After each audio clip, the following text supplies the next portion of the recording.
Dirk Bogarde was part of a new wave of actors who rose to prominence in the late 1940s and 1950s. Similar to Montgomery Clift and Francis DeLong, he exuded a brooding intensity and gravitated towards serious, intelligent roles. However, unlike Clift and DeLong, Hollywood rejected Bogarde, forcing him to forge a different path. The British actor pursued an unconventional career in European cinema, where he became one of the most respected and celebrated performers of the 20th century. Through his roles, he made significant political and social statements, all while leading a private life he never revealed publicly, knowing that Hollywood would expose his secrets. This is the story of the Dirk Bogarde. Sir Dirk Bogarde was born Derek Jules Gaspar, Ulrich Niven van den Bogaerde, on March 28, 1921 in Hampstead, a suburb of London. His father, R. van den Bogaerde, was the first art editor of the Times of London, while his mother, Margaret Niven, was an actress. He had two siblings, an older sister, Elizabeth, and a younger brother, Gareth. His father was of Flemish descent, and his mother was Scottish. The family lived in a cultured environment. Dirk's father established and led the art department at the Times, while his mother, the daughter of actor and painter Forrest Niven, had performed in the play Bunty Pulls the Strings before giving up acting at her husband's request. Dirk was raised in Sussex, primarily cared for by his sister Elizabeth and the family nanny. Bogarde attended Allen Glen's School in Glasgow and later London's University College School. He then studied commercial art at Chelsea Polytechnic, where he was taught by notable figures like Henry Moore. Though his mother hoped he would become an art critic for the Times, Bogarde abandoned his art studies to pursue acting. However, acting opportunities were scarce, and his early efforts showed little promise. In the 1930s, he worked as a commercial artist and scene designer. He began his acting career with the Amersham Repertory Company and made his stage debut in 1939 at the Q Theatre in London, delivering just one line. Shortly after, he made his West End debut in J.B. Priestley's play, Cornelius. Around this time, he also appeared as an uncredited extra in the George Formby comedy, Come On George. Just as his career began to gain momentum, global events took a dramatic turn. In September 1939, Germany invaded Poland, followed by the Soviet Union 2 weeks later, and Britain soon entered World War II. In early 1904, Bogarde joined the Queen's Royal Regiment as an officer, earning the nickname Pip. Over 5 years of active service, he received 7 medals. During the war, he also wrote poetry and painted. One of his poems, Steel Cathedrals, was published in 1943 in a small magazine and later included in an anthology. His wartime paintings are now part of the Imperial War Museum's collection. Derek first served in the Royal Corps of Signals before being commissioned as a second lieutenant in the Queen's Royal Regiment. He later worked as an intelligence officer with Field Marshal Bernard Montgomery's 21st Army Group during the liberation of Europe. Following D-Day, he participated in photo reconnaissance, advancing through Normandy with units from the Royal Canadian Air Force. By July 1944, they were based at the Baked Airfield near Bayeux. As a captain and air photographic interpreter attached to the Second Army, Derek identified targets in France, Holland, and Germany for the 2nd Tactical Air Force and RAF Bomber Command. Strategic bombing of key villages along supply routes was carried out to block German armor from reaching the invasion zones. His intelligence efforts were vital to the Allies' progress. Although his days as a brave frontline soldier were behind him, Dirk Bogarde experienced many horrors as the Allied forces pushed the Germans back across France.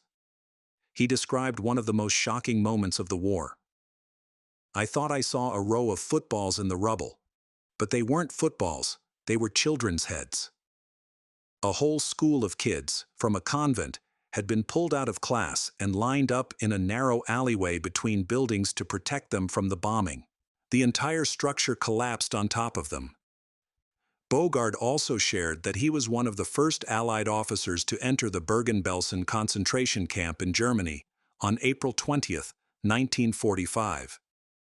The experience deeply affected him, and he struggled to talk about it for years.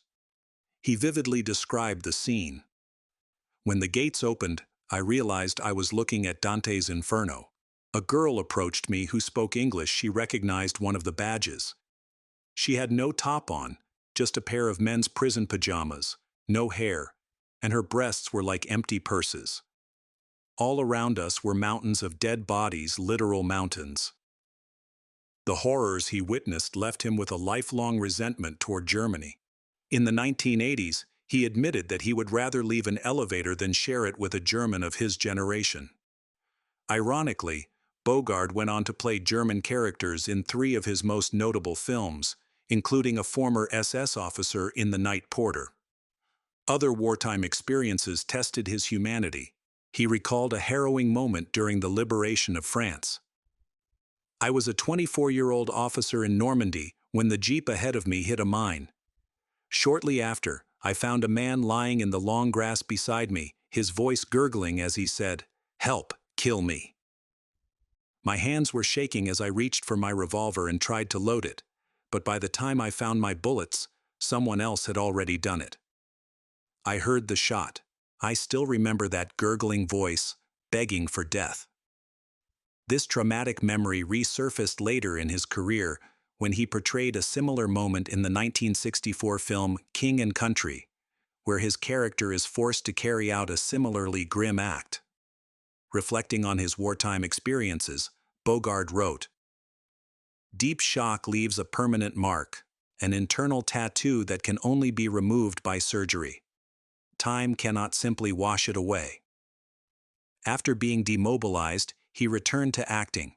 His agent suggested he drop Derek from his name, and he became Dirk Bogarde, a name that would become famous within a decade. In 1947, he performed in Power Without Glory at the New Lindsay Theatre, earning praise from Noel Coward, who encouraged him to pursue acting further. Soon after, a talent scout from the Rank organization saw him in the play and signed him to a contract. He made his credited film debut in Dancing with Crime, playing a policeman with a single line. Later that year, Bogarde landed his first leading role in a film. Wessex Films, distributed by Rank, cast him in The Sin of Esther Waters after Stuart Granger dropped out. This marked the beginning of a long-term contract with Rank, during which Bogarde appeared in a variety of roles over the next 14 years. One of his early starring roles was in the 1949 film Once a Jolly Swagman, where he played a daring speedway racer for the Cobras.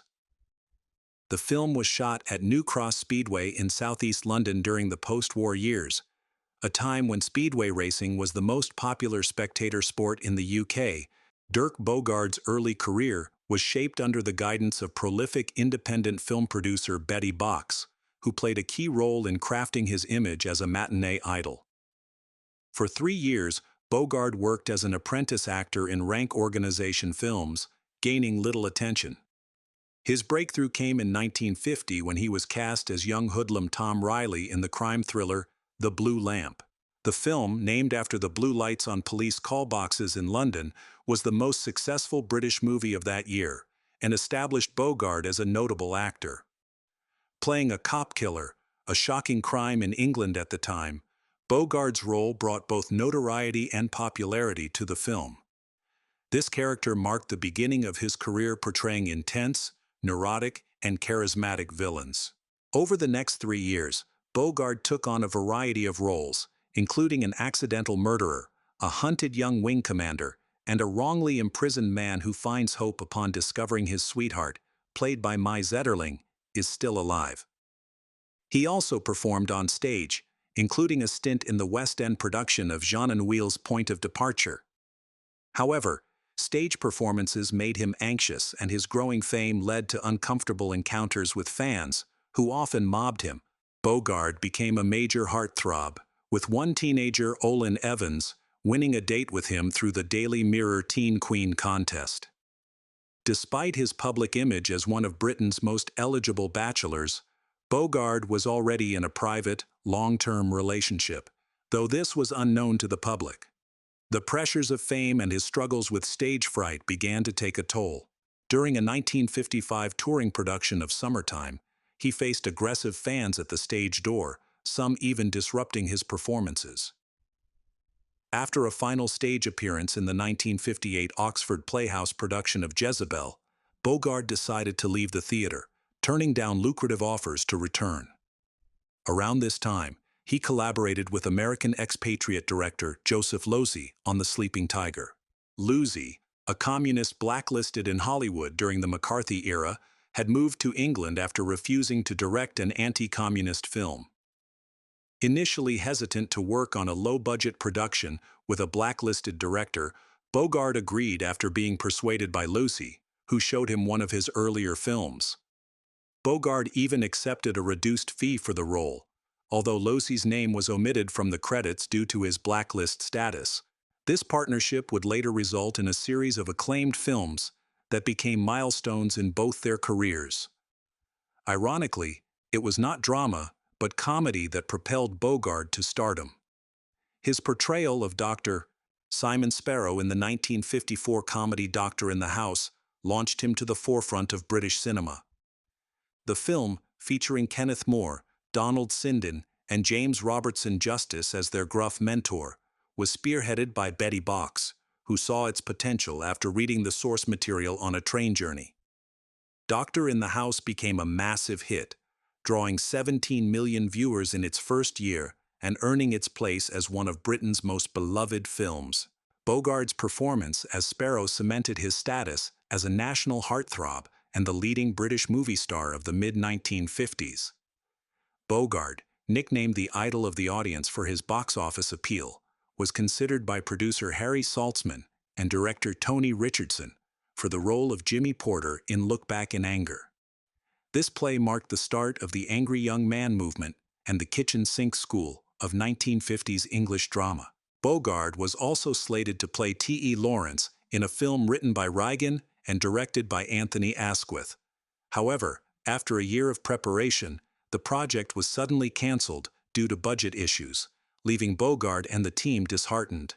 After ending his contract with Rank, Bogarde moved to Hollywood to star as Franz Liszt in Song Without End. The film was inspired by the 1945 success of A Song to Remember, which focused on Frédéric Chopin. Despite being announced in 1952 by studio head Harry Cohn, the project faced years of delays due to script revisions and censorship requirements. Initially, Oscar Saul was hired as the screenwriter, and William Dieterle was set to direct. However, after 3 years of production and casting delays, Saul left the project. In 1955, Columbia brought in Gottfried Reinhardt to create a new screenplay. By 1958, producer William Girdler took over and hired Oscar Millard as a screenwriter. Ultimately, Charles Vidor was chosen to direct, combining elements from all 3 writers' drafts. Even during filming, the script continued to be revised. Production finally began, but tragedy struck on June 4, 1959, when Vidor died of a heart attack. Bogarde, frustrated with the troubled production, hoped the film would be cancelled. The set had been tense, particularly for Capucine, a first-time actress who struggled under Vidor's harsh direction. However, George Cukor was brought in to finish the film, significantly improving morale. Cukor made several changes, including replacing cinematographer James Wong Howe with Charles Lang, altering costumes, and having Anna Lee dub over Patricia Morrison's dialogue. He also decided to abandon Liszt's iconic long hair, opting for a style inspired by Elvis Presley. Despite his extensive contributions, Cukor declined a directing credit, leaving it to Vidor, who had completed only 15% of the film before his death. Song Without End was praised for its musical elements and effective use of classical music.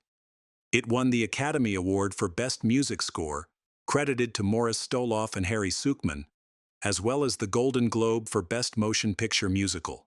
Both Bogarde and Capucine received Golden Globe nominations, and the film was named Best Film Musical at the 18th Golden Globe Awards.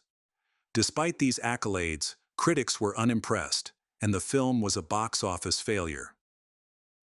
During the filming of Song Without End, Dirk Bogarde developed a strong romantic interest in his French co-star, Capucine, and even expressed his desire to marry her, Like Bogarde, Capucine was bisexual, though she leaned toward relationships with women and struggled with bipolar disorder. While their connection did not lead to marriage, it blossomed into a lifelong friendship. This was reportedly Bogarde's only serious romantic relationship with a woman, though he maintained close friendships with many women, including Judy Garland, his co-star in I Could Go On Singing. The commercial and critical failure of Song Without End hurt Bogarde's chances of becoming a leading man in Hollywood and plunged him into a period of depression. He also found the rapid transitions in his life from wartime to peace and then to sudden stardom difficult to handle, saying, "First there was the war, and then the peace to cope with, and then suddenly, I was a film star. It happened all too soon." In 1960, Bogarde appeared in Nun Johnson's Spanish Civil War drama The Angel Wore Red, co-starring Ava Gardner. However, the film was criticized by New York Times critic Eugene Archer for failing to fully explore its religious themes, instead descending into a mass of inspirational sentimentality. Financially, the film was a disaster, grossing only $410,000 in the US and Canada and $525,000 internationally, resulting in a loss of $0.5 million. Bogarde then returned to Rank Studios for The Singer Not the Song, a western centered on a love triangle involving a Mexican bandit, an Irish priest, and a teenage girl. Initially unenthusiastic about the project, Bogarde became more interested when he heard the priest might be played by Richard Burton or Peter Finch. However, Rank insisted on casting John Mills, prompting Bogarde to warn director Roy Ward Baker, "If John plays the priest, I will make life unbearable for everyone involved." The film was another commercial failure, but later gained a cult following for its campy homosexual undertones and Bogarde's striking performance, particularly his flamboyant black leather trousers. Bogarde next appeared alongside Alec Guinness in HMS Defiant, a British naval war drama set during the Spithead Mutiny of 1797. Adapted by Nigel Neal from Frank Tilsley's novel Mutiny and directed by Lewis Gilbert, the film was shot in CinemaScope and Technicolor and premiered at the Odeon Leicester Square in London on February 22, 1962. By the early 1960s, Bogarde made the surprising decision to leave behind his successful mainstream career to focus on more challenging arthouse films. This decision shocked his fans, who expected him to return to Hollywood as a glamorous leading man. However, Bogarde sought more meaningful roles that would push him as an actor. His next project, Victim, would become one of the most challenging and groundbreaking films in British cinema history. Directed by Basil Dearden, Victim was the first British film to sympathetically address the persecution of homosexuals. The black-and-white thriller centered on gay men being blackmailed under the threat of exposure and imprisonment. Released 6 years before the Sexual Offences Act decriminalized homosexuality, Victim tackled a highly controversial subject. At the time, societal attitudes were still shaped by the tragic conviction and death of Alan Turing less than a decade earlier, and the public downfall of Oscar Wilde 60 years prior. There was no guarantee that British audiences would accept such a bold and provocative film, but Victim ultimately became a landmark in cinematic history. The role of Farr was initially offered to Jack Hawkins, who declined. James Mason and Stuart Granger also rejected the role before it was finally offered to Dirk Bogarde by Earl St. John of Pinewood Studios. According to a letter from producer Michael Ralph to co-writer Janet Green, Bogarde eagerly accepted the role despite the personal risks involved. The film would inevitably draw attention to his bachelor status and spark questions about his sexuality. Questions he couldn't answer truthfully without risking serious consequences. Notably, the film was the first British production to explicitly use the word homosexual. Before this, mentions of gay people in British cinema were limited to slurs. Victim is credited with helping pave the way for the eventual passage of the 1967 Sexual Offences Act, which decriminalized homosexuality in England. Lord Arran, who introduced the bill, later publicly thanked Bogarde for his courage in taking on such a controversial and potentially damaging role. He remarked, "It is comforting to think that perhaps 1 million men are no longer living in fear." When the film was released in 1961, its subject matter was highly controversial, especially since Lord Beaverbrook, a powerful press baron and owner of several major newspapers, prohibited any positive discussion of homosexuality, even in film reviews. Despite this, Alexander Walker, lead film critic for the Evening Standard, ignored advice from his deputy editor to avoid the film.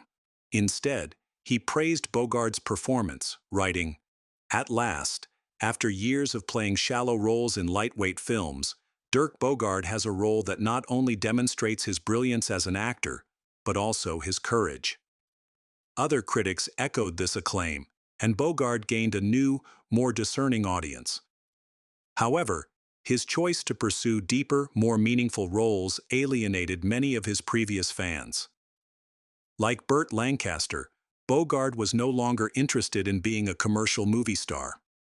He was committed to growing as an actor and an artist. In the US, Victim was not shown in mainstream theaters because the Production Code Administration refused to approve it due to its positive portrayal of homosexuality. Most theaters would not screen films without the PCA's seal of approval. Nevertheless, Bogarde was proud of the film and believed it played a role in changing public conversations about homosexuality. Although Bogarde publicly denied being gay during his career, he later admitted to having a long-term relationship with his manager, Anthony Forwood. The two first met in 1939, when Forwood was a theatrical manager. Forwood married and later divorced actress Glynis Johns before becoming not only Bogarde's manager, but also his life partner. In 1968, the couple moved to France, where they purchased and restored a 15th-century farmhouse near Grasse. Dirk Bogarde openly discussed his early sexual experiences with women and his close friendships with Kay Kendall and Judy Garland, but he remained silent about his relationship with Anthony Forwood. Bogarde hinted that clues about his private life could be found in his writings, famously saying, "If you've got your wits about you, you will know who I am." A 2001 British documentary, Arena, The Private Dirk Bogarde, produced with his family's blessing, confirmed that he and Forwood were devoted life partners. Beyond its societal impact, Victim marked a turning point in Bogarde's career, setting him on the path to becoming a mature actor. By age 40, many of his finest roles were still ahead. Though opportunities in Hollywood emerged, Bogarde chose not to pursue them, instead focusing on working with director Joseph Losey. In 1963, Losey's The Servant, with a script by Harold Pinter, showcased Bogarde's exceptional acting skills. The film delves into a power struggle between a wealthy man, Tony, played by James Fox, and his manipulative servant, Hugo Barrett, played by Bogarde. As the story unfolds, their relationship shifts, with Barrett ultimately dominating and destroying his master. When Lucy fell ill with pneumonia during production, he asked Bogarde to direct temporarily, which Bogarde agreed to for 10 days. However, he swore never to direct again. His performance in The Servant earned him the BAFTA Best Actor award. That same year, Bogarde appeared in the unusual and influential film The Mind Benders, directed by Basil Dearden. The movie, which inspired Ken Russell's Altered States, follows Professor Sharpie, suspected of Soviet espionage, who takes his own life. British intelligence believes guilt drove Sharpie to suicide, but Dr. Longman, a colleague, theorizes that sensory deprivation experiments may have made him vulnerable to brainwashing. To test the theory, Longman undergoes similar experiments, allowing an intelligence officer and another colleague to attempt brainwashing him against his wife. In 1964, Bogarde reunited with Losey for King and Country, set during World War I in 1917. Bogarde portrayed Captain Hargreaves, who defends Private Arthur Hamp, accused of desertion. Hamp is convicted, and though the court recommends mercy, the higher military command rejects this, seeking to boost morale by setting an example. Hamp is executed by firing squad. But when the shots fail to kill him outright, Hargreaves must finish him off with a revolver, a stark reminder of Bogarde's own wartime experiences. Bogarde joined forces with Losi and Pinter once more for 1967's Accident, an intense, tension-filled adaptation of Nicholas Mosley's 1965 novel. The story centers on Stephen, a married Oxford tutor in his 40s, who becomes infatuated with Anna, a mysterious Austrian student also desired by his wealthy, charming pupil, William. While Stephen's wife is away, he rekindles a romance in London. Upon returning, he discovers his colleague Charlie has been using his home for an affair with Anna. Anna subsequently reveals that she and William are engaged. That night, a drunk William and Anna crash their car near Stephen's gate. Stephen rescues Anna from the wreckage, but while she is still in shock, he assaults her before taking her back to her university accommodation. The next morning, Stephen encounters a confused Charlie, who is unable to stop Anna from packing her things to leave for Austria. The film initially baffled critics and was another financial failure. However, over time, its reputation has grown significantly. Despite their lack of immediate success, these films eventually gained critical acclaim and elevated Joseph Losey to the status of a major director. Bogart also appeared in Losey's 1966 spy parody Modesty Blaise, but the film did little to improve either of their reputations. Bogart later refused to act in Losey's The Assassination of Trotsky due to its poor script. In an interview with Michael Simon, Losey acknowledged that his collaborations with Bogart were crucial to both of their careers, admitting that his own success might not have been possible without Bogart's involvement. Bogart and Losey maintained a close friendship, frequently corresponding with each other and with Losey's wife, Patricia. Bogart's optimistic personality complemented Losey's more melancholic and pessimistic nature. In a postcard from Rome's Villa Berti, dated October 16, 1969, Bogart wrote, "Life isn't all that bad, Joseph. It can actually be fun if you try." Losey's films marked the beginning of Bogart's exploration of darker, more complex aspects of human nature. In 1965, Bogart co-starred with Julie Christie in John Schlesinger's Darling, a film that won Christie the Oscar for Best Actress and cemented her stardom in the 1960s. During filming, both actors awaited news about casting for David Lean's Dr. Zhivago. Christie was cast as Lara, but Bogart was not selected. By this point, Bogart was already being recognized as one of cinema's most important actors. He won his second Academy Award for Best Actor for his performance in Darling. Bogart went on to star in major films such as The Fixer, where his co-star Alan Bates earned a Best Actor nomination.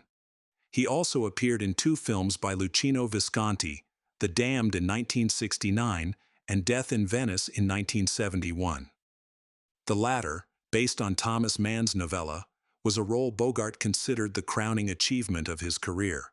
His portrayal of Gustav von Aschenbach in Death in Venice, a character loosely inspired by Gustav Mahler, depicted a man lost and isolated, silently fixated on Tadzio, a young figure symbolizing beauty and youth. Bogart believed this performance was his finest and marked the conclusion of his illustrious career. Visconti's film adaptation introduces a disturbing sexual element to the protagonist's fixation, which becomes even more unsettling when considering the later struggles of Björn Andresen, the 14-year-old Swedish actor who portrayed Tadzio. Andresen's experiences are explored in the documentary The Most Beautiful Boy in the World, a title Visconti famously used to describe him during their appearance at the 1971 Cannes Film Festival. In the film's climax, Gustav von Aschenbach undergoes a grotesque transformation, with his face powdered white, lips painted rosy, and hair dyed jet black. He deteriorates while seated in a deck chair, a tear running down his face, a stark contrast to the clean-cut heartthrob who had once been a magazine sensation. Bogart fully immersed himself in his role and later expressed his deep nostalgia for both the film and his character. Reflecting on the experience, he told Visconti, "It seems incredible to me that the film is over only by a few weeks. I am very nostalgic for it, and for Gustav, and always for you." Visconti shared an anecdote about the American reaction to death in Venice. After a Los Angeles screening, the room fell silent, which Visconti initially interpreted as a sign of profound impact. However, the silence was actually due to shock. A nervous studio executive eventually broke it by asking about the film's music. When Visconti explained that it was composed by Gustav Mahler, the executive enthusiastically replied, "Just great. I think we should sign him." The Damned, in contrast, is a provocative film about a wealthy German industrialist family navigating their relationship with the Nazis after their rise to power in 1933. The story centers on Martin, the perverse heir played by Helmut Berger, whose decadence and depravity mirror the moral collapse of German society during that time. The film received widespread acclaim, earning a nomination for Best Original Screenplay at the 42nd Academy Awards, and being named one of the top foreign films of 1969 by the National Board of Review. Helmut Berger was praised for his chilling portrayal of Martin, a ruthless sexual deviant who uses his depravity to achieve sinister goals. The film also performed well commercially, ranking as the 10th most popular release at the French box office in 1970. In the early 1970s, The Damned aired on CBS in heavily censored late-night broadcasts. A network executive jokingly suggested renaming it The Darn. Despite the cuts, it became the first X-rated film to air on American network television. After The Damned, Bogarde appeared in only 7 films over the next 2 decades, frequently criticizing the poor quality of scripts he was offered. He turned to writing as an outlet for his creativity, lamenting how commercial failure overshadowed artistic success. "It is pointless to be superb in a commercial failure," he noted. "And most of the films I deliberately chose in the last few years were just that. Critics may have liked them, but distributors avoid what they call a critic's film, which often means the public will stay away. And if you don't make money at the box office, you're not asked back to play again." Despite this, Bogarde's writings were well received by both critics and readers. Bogarde eventually found a compelling script in The Night Porter, released in 1974 and directed by Liliana Cavani. The film again explored themes of National Socialism, this time set in 1957. Bogarde played Max, a former Nazi officer living a quiet life as a night porter in a Viennese hotel. His past resurfaces when Lucia, a former concentration camp prisoner played by Charlotte Rampling, arrives at the hotel. The two rekindle their complex sadomasochistic relationship, which had begun in the camp. The film is charged with an unsettling intensity, as Lucia paradoxically finds meaning in her connection with Max. Both characters are unable to escape the haunting memories of their shared past, which binds them through mutual degradation. Cavani was deeply impressed by Bogarde's performance in The Servant. When the chance arose to create her own film, she was determined to cast him. Speaking to the BBC, she said, "He gave a performance made of subtlety and skill, so when I was able to make my film, I wanted only him." Cavani visited Bogarde at his home in France and immediately saw him as the perfect choice for Max. They spent the evening talking over dinner and a considerable amount of whiskey. By the next day, despite Bogarde barely remembering their conversation, he agreed to take the role. Cavani later remarked, "Every actor has his own inner orchestra, a kind of expressive instrumentation that can be very rich," which she believed Bogarde embodied. She credited both Bogarde and Rampling with bringing the necessary depth to the controversial film, preventing it from becoming shallow or exploitative.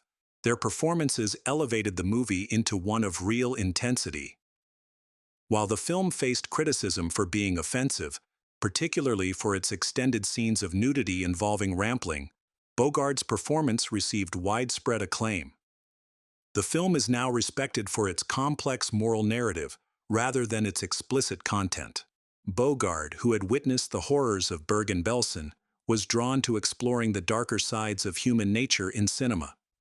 Reflecting on Bogarde, Charlotte Rampling said in a documentary, "He was for me a good and great man, But he wasn't a goody-goody, that's for sure, adding with a smile. He was wicked.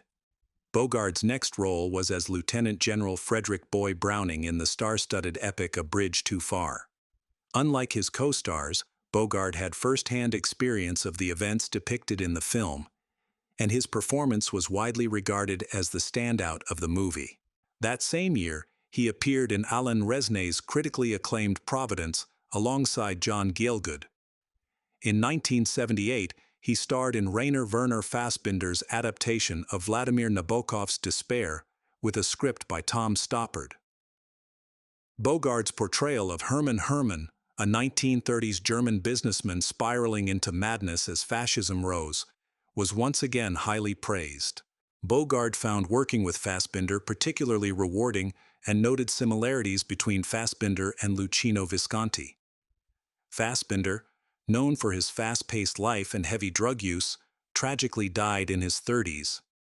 An openly gay filmmaker, Fassbinder's work often featured explicit depictions of homosexuality, something that might not have been possible without Bogarde's groundbreaking role in Victim in the early 1960s. After his collaboration with Fassbinder, Bogarde acted only 4 more times, twice in films and twice on television. In 1981, he earned a Golden Globe nomination for portraying Roald Dahl in the Patricia Neal story.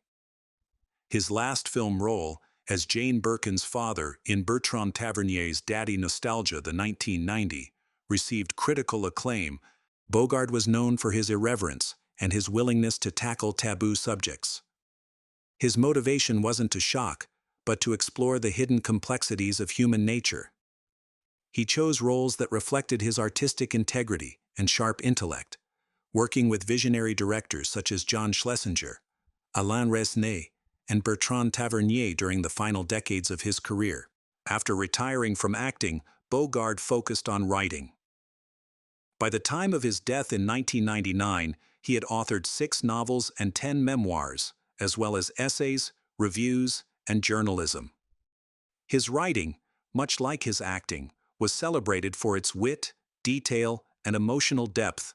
Starting with his first memoir, A Postilion Struck by Lightning, Bogarde published 15 best-selling books, all praised for their intelligence and humor. In 1984, Dirk Bogarde became the first British person to serve as president of the jury at the Cannes Film Festival, a significant honor. Earlier, in 1982, he was made a Chevalier de l'Ordre des Arts et des Lettres, and on February 13, 1992, he was knighted by Queen Elizabeth II. However, his life was marked by personal and health struggles. In 1988, after the death of his longtime partner, Anthony Forwood, Bogarde was devastated. Around the same time, he suffered a major stroke during heart surgery, leaving his health permanently affected.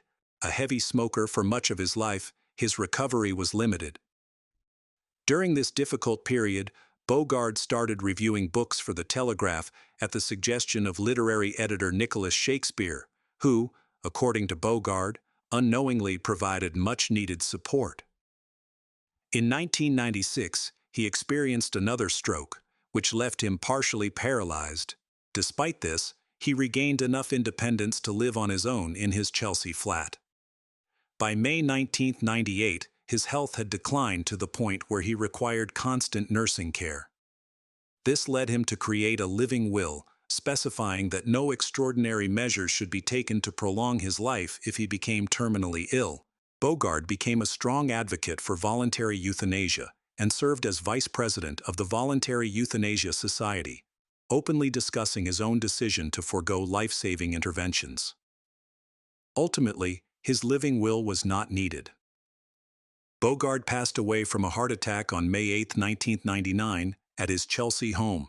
His family honored his wishes for a private funeral with no memorial service, respecting his desire to be forgotten. The day before his death, he spent time with his friend, Laurent Bacall. His ashes were scattered at his former estate, Le Pigeonnier, in Grasse, southern France. Writing in The Guardian on May 10, 1999, Margaret Hinksman described Bogarde as probably the finest, most complete actor on the screen, when working with directors he trusted, such as Joseph Losey, Luchino Visconti, and Alain Resnais. Bogarde's success as a film actor was rooted in his unique connection with the camera. He believed the actor's gaze, the look, was more important than perfect line delivery in film acting. His gaze, along with his dedication to meaningful roles, set him apart. Today, there is no one quite like Dirk Bogarde, a remarkable actor who, despite a brief Hollywood career, remains one of the finest of his era.